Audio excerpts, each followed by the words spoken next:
This is LJ from Good Vibes. I'm an artist. I'm an artist, I'm an artist. I'm an artist, I'm an artist. I'm an artist, I'm an artist.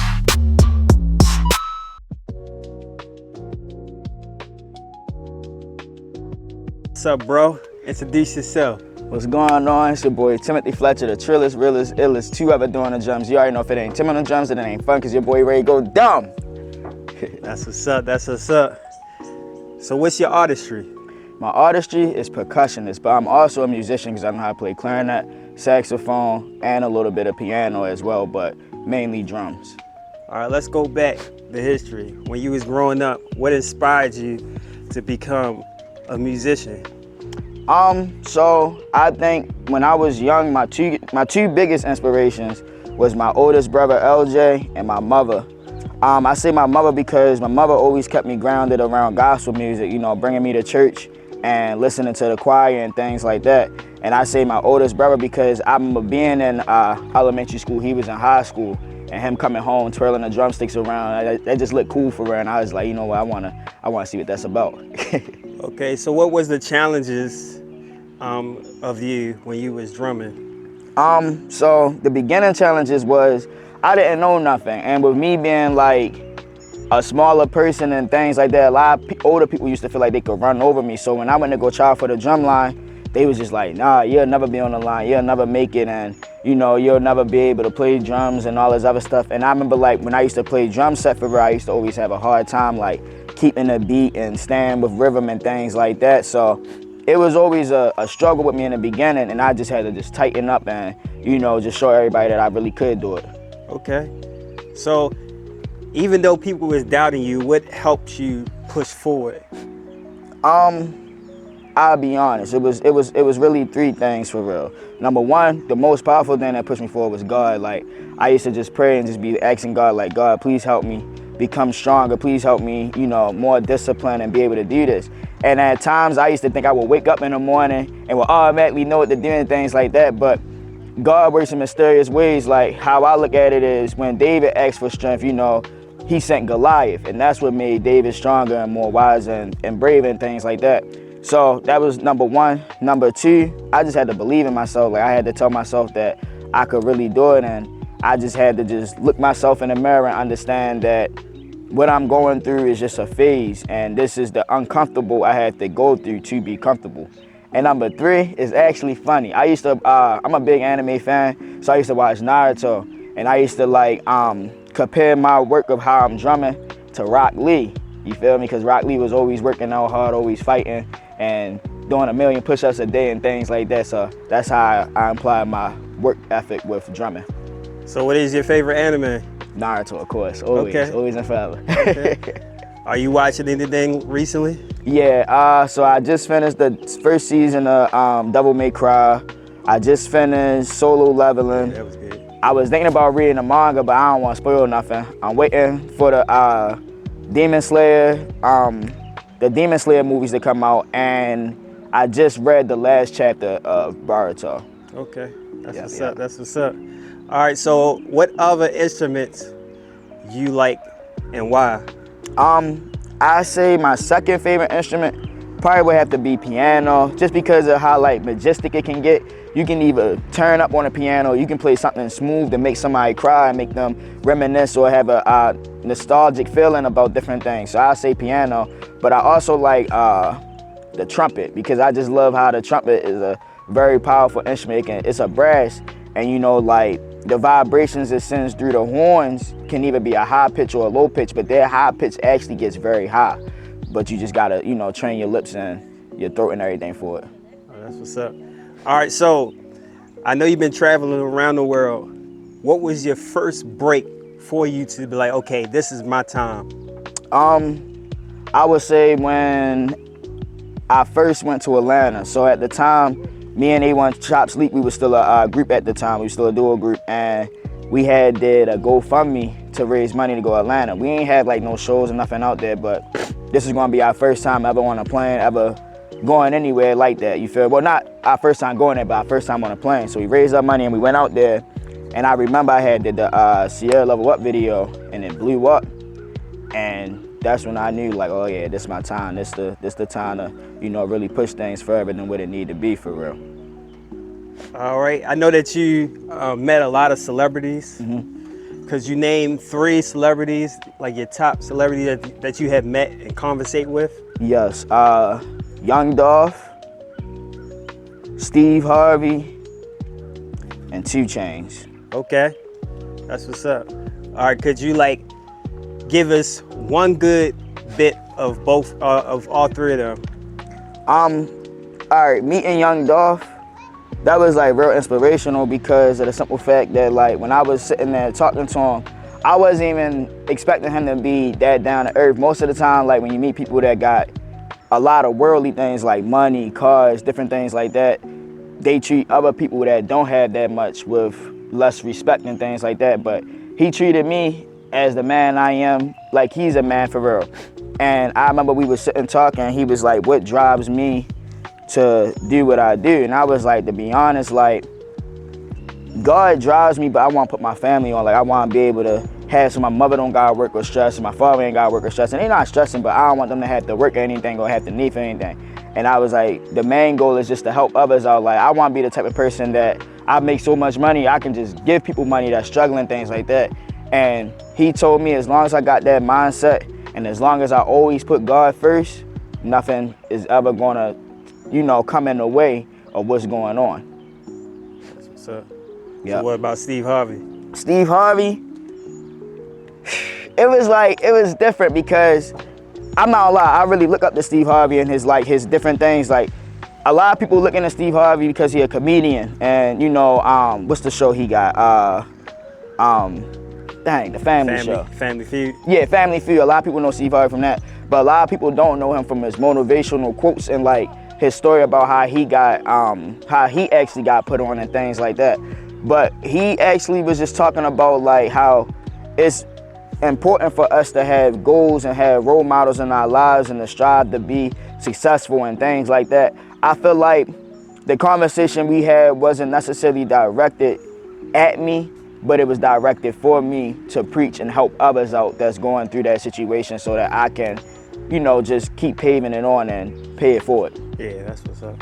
All right, last one, 2 Chainz. 2 Chainz. Man, it was just like such a humble experience meeting 2 Chainz because I still remember the first thing he said to this day. I was in the studio at Atlanta. I'm drumming to one of his songs, you know, just warming up. They was like, you want to get a quick video? And I'm like, yeah. And he walks in there. Mind you, 2 Chainz tall. I come to like his hip, like right here for real. But he like tall. So he come in, and the first thing he said to me, he was like, yo, what's up? I'm a huge fan. You my favorite drummer, yo. Like, I be watching all your videos. And that was just shocking to hear because I'm like, dang, this somebody, you know, I turn on and I listen to you and been listening to you for years before I was even thinking about taking drumming serious as a career. So him saying that made me feel like, okay, I'm doing the right thing. I'm in the right place at the right time, man. It's God's timing, and I'm just happy to be here. So that just made me just feel all the welcome and love I needed to feel for that day. That's what's up. That's what's up. All right, we're gonna go to, so a lot of people say, how do you make drumming cool? How do I make drumming cool? That's a good question. I say just with being myself. You know, like most drummers, they gotta be in like, can't look around, can't smile, things like that. I like to bring that warm, funny, and friendly feeling to it. So by making it look cool, I just add my own twist. And I'm not saying like to go break the rules and stuff like that, but when it comes to drumming, I like breaking the rules. I like that the fact I don't play like everybody else, and most drummers see it improper because to the audience, they look at it like it's fun. So what would you tell an up-and-coming drummer that's contemplating on trying to be a drummer? What would you tell them to inspire them? I would tell them it's hard work. It's a lot of hard work. I would tell them, but you just can't give up. You feel me? If you do it in your city and they don't like it, it's somebody somewhere in this world is gonna love it. So keep putting yourself out there, keep striving. Only you can stop yourself for real, or if it's in God's plan for that not to work, then that'll stop too. But other than that, you gotta stay dedicated and you just gotta stay driven to the path, and it's gonna be a hard walk, but at the end, it's definitely worth it. what kind of like drive you when you feeling down and low? Discipline. So I made it to the fact where like I have to drum every day just to feel normal. Like drumming is like breathing to me, or just like doing a normal exercise to stay alive and stay healthy. So I say stay disciplined and not motivated, because when motivation runs out, you're not going to be motivated to do anything. And I think that's where a lot of people get the misconception with being motivated. I'm motivated, as to where discipline is like, all right, this is something I have to do. This is something I need to do for my goals and different things to work out. So I just say like, just staying disciplined. Okay. So you saying discipline. So in that, is there a type of routine that you do to stay disciplined? Yes. So every day I start my day off, I pray. I thank God for the morning. I thank God for ability to be able to see the day, things like that. I read a chapter of my Bible, and then I say my words of affirmation to myself. And then right after that, I immediately listen to music and figure out what song I want to play to. And then once I figure that out, I start making up the routine, the dances in my head. Then I start, doing it inside the house, and then I leave out and go record the video. Okay. So let me ask you this. What are some things you would change in your life if you saw yourself 10 years ago?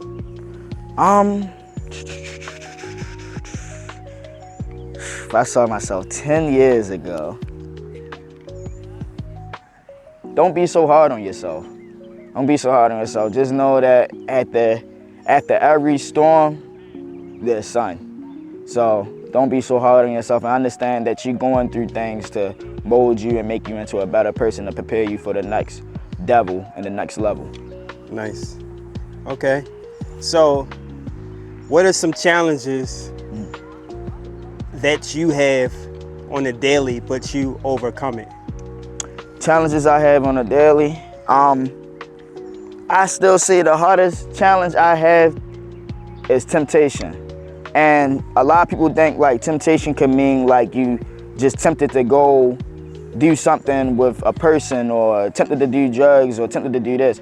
Temptation could be something where you could be tempted to just be lazy all day. You get what I'm saying? And then you have all these ideas of, I'm gonna just stay on the game, I'll just watch TV, this show getting good. And it lures you in, and that's temptation as well, for real. So I say like the challenge I deal with is temptation, because who doesn't love relaxing after working all week or working for a month straight? Who doesn't like sitting down and just want to take a break? But I have to realize that I don't work a 9-to-5, I work a 24/7. So the work that I put in is what I get. It's not like I clock in and, and I ain't saying ain't nothing completely wrong for 9-to-5, because I work the 9-to-5 and I'll go back if I have to work the 9-to-5. But basically what I'm saying is like, some people, they can go to a 9-to-5 and they can just sit down and not do nothing and still get a paycheck. When you're an entrepreneur, it's all about like the work that you put in. So if you just sitting around being lazy, you're not gonna see nothing from it. All right. How do you keep your fans entertained? So that's another hard thing, because I'm really trying to figure out what my fans really do like and love. But for the most part, I just try to always like kind of respond to comments as much as I can. And I always try to keep like fresh new content out so that they can always come and watch something new. Do you teach? Yes. So I was teaching at a school, and then from a school I went to teaching a community band. And now I'm not teaching anything, but I still do private lessons. Okay. So we're going to see some of your teaching lessons on YouTube? Yeah, of course. Okay. All right. Could you teach us a simple rudiment? Yeah, so one of the first rudiments you learn is a paradiddle, which is right, left, right, right, left, right, left, left. So playing it slow would be like this.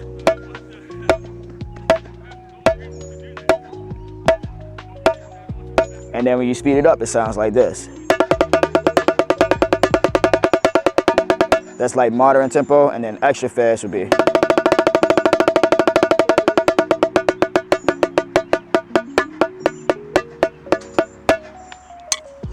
Wowzer. how, how long did it take you to master that? About like a week. A week? Yeah, probably Okay. 3 days. So what was the hardest rudiment you had to learn? So the hardest rudiment I had to learn to this day would be anything dealing with flams, because I had a problem where I used to play my flams backwards. If it was a flam max and a flam drag, I always played it like, so you know a flam drag would be, I would play it like, dang, I don't even know if I can play it inverted now, because I trained myself so well not to play it inverted, even though that is a such thing. It's just, I was just trying, I forgot how I used to play it, but it was just sloppy. It was flams. Okay. So when you first started playing, how long would you practice for? That's hard, because I would have my drumsticks in my hand all day, every day. Yeah. And like, you can even catch me on the toilet, like just doing this with the drumstick, just working on my hands and things like that. So out of 24 hours, I would say about 14, because I would even go to sleep. I would even sacrifice my time to go to sleep to play. And then like, even when I was playing like video games or watching TV, a commercial would come on or a loading screen would come on, I'd grab the sticks and, you know, start playing.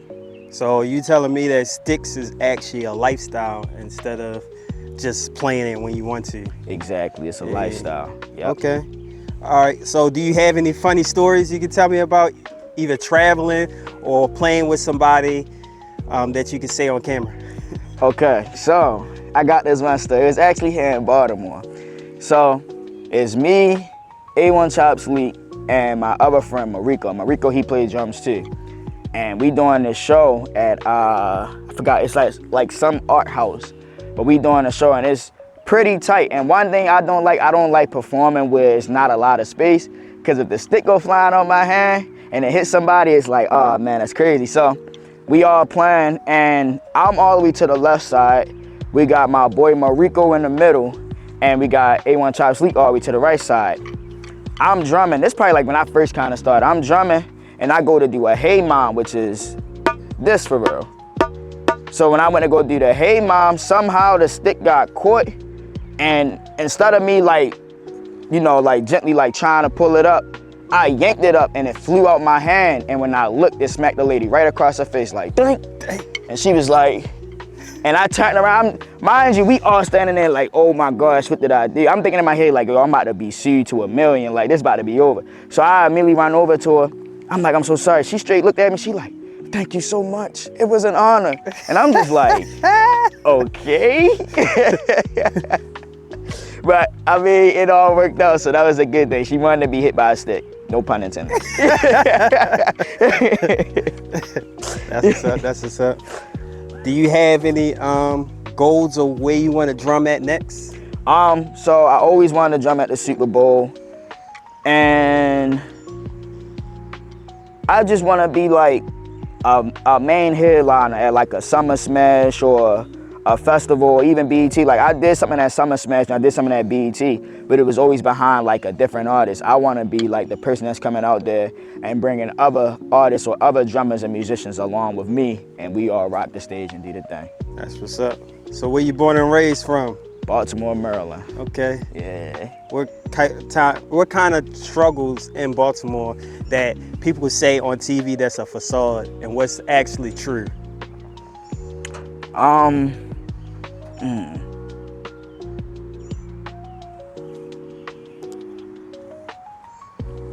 trying to think, because everything they see on TV kind of be true. Oh, boom. That Baltimore has no talent. They be trying to say, I be seeing a lot of posts about that we don't have no talent, we don't know how to talk, and all this other stuff. Baltimore has an extreme amount of talent. Like, we got dancers, we got drummers, we got rappers, we got singers, we got videographers, we got photographers. It's a lot here in this city, and it's crazy because a lot of cities and states outside of Baltimore be sometimes getting most of their sauce from Baltimore, for real, and then they'll take it over there and add their own little twist with it, which is completely fine. Ain't knocking their style or anything, but it's just the fact that y'all say that we don't have no talent, and y'all know for a fact there is talent here. It's pretty much crazy. Nice. All right, some closing remarks. You have any? Stay true. Always stand for something so that you don't fall for anything. Have morals. Respect your elders, respect your parents, respect yourself, of course. And the most important 2 things. Number 1, always follow and believe in God. Know that He got the right steps and choices for you. And number 2, love yourself. Always, because you can't love nobody without loving yourself first. And that is very important. It'll help your day, it'll help your mindset, everything by just waking up in the morning and speaking life over yourself and just loving on yourself. Not in a conceited way, but in a way of, I'm happy to be here and I'm happy that I am created. That's what's up. Thanks, bro. No problem. I appreciate it. All right, we're gonna do some B-roll stuff.